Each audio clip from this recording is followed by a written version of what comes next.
Okay, question 1b asks us to solve a quadratic.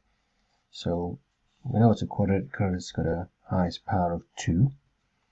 And we remember how to solve these. First rule is that it has to be equal to 0 before we can do anything. That's already done for us. Second step is to factorize the expression. This is going to be a little bit tricky because we've got a coefficient of x squared that is not 1. So we're going to have to do that multiplication rule we talked about. Multiply the 6 and the negative 20. That's 6 times negative 20. That's equal to negative 120. And then remember that the other value that we'll need to use is that middle value, which is negative 7. So we're looking for two numbers that multiply to negative 120, two factors of negative 120, and add to negative 7. So essentially, because the multiplication product is a negative, one of those numbers is going to be negative, one is going to be positive, which means that really what we're looking for are two numbers that differ by 7 and multiply to give us 120. Now, if you didn't know what I'm talking about, I'm just going to go through and look at all the possible factors of negative 120. So we've got, I'm not going to worry about the signs. So I've got 1 and 120. That's a difference of 119. I've got 2 and 60. That's a difference of 58, which is not negative 7 or 7. I've got 3 times 40. That's a difference of 37. It's getting better, getting closer to what I'm wanting. I've got 4 and 30. That's a difference of 26. I've got 5 and 24. That's a difference of 19. I've got 6 and 20. That's a difference of 14. Getting better. Not divisible by 7, but it is divisible by 8. So 8, and then a little bit of thinking produces 15, and voila! We see the difference between those two is the 7 that we need. So it's just a matter of working out which of those is going to be negative and which one is going to be positive.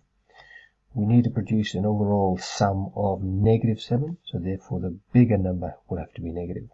So negative 15 and positive 8. Negative 15 plus 8 is negative 7. Negative 15 times 8 is negative 120. So your two factors, or your two numbers, sorry, are those two.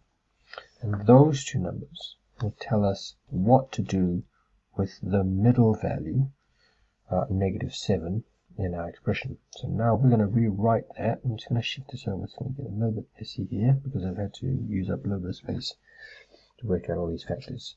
So now we're going to rewrite the expression on the left. The 6x squared doesn't change. That's still 6x squared.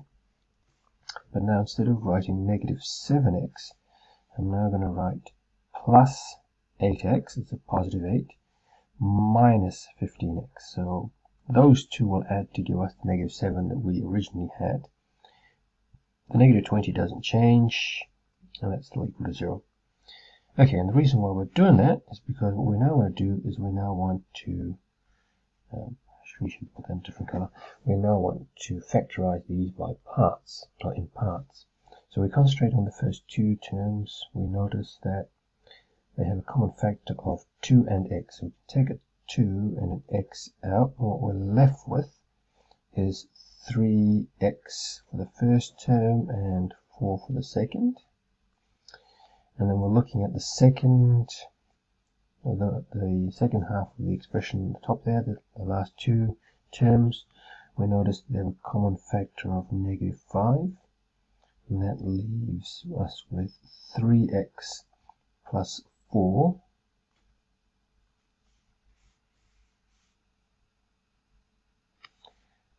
And having done that, and we can see that we've produced two terms that have a common factor of 3x plus 4, which we can then remove. So that will go out the front, 3x plus 4. And what we're left with, our brackets, are the 2x from the first term and the negative 5 from the second term. Right, so we've factorized the expression. And the reason why we've factorized it is we now want to solve and work out the values of x and make that true. So the only time that this expression here will be true, i.e. when this term 3x plus 4 multiplied by this term 2x minus 5 is equal to 0, is when either 3x plus 4 is equal to 0. So either 3x plus 4 is equal to 0, which means that 3x is equal to negative 4, which means that x, we divide both sides by 3, x is equal to negative 4/3. So that's one solution. The other one, I'm just going to shift this over to the right. The other solution is, or when 2x minus 5 is equal to 0, and we're going to shift the negative 5 over to the other side, so it's going to be 2x is equal to 5. Divide both sides by 2, and that leaves us with x is equal to 5/2. So the two solutions for the equation that we're given are, I'm just going to summarize my answers. Again, it's a good habit. The two solutions are x is equal to negative 4/3 or 5/2.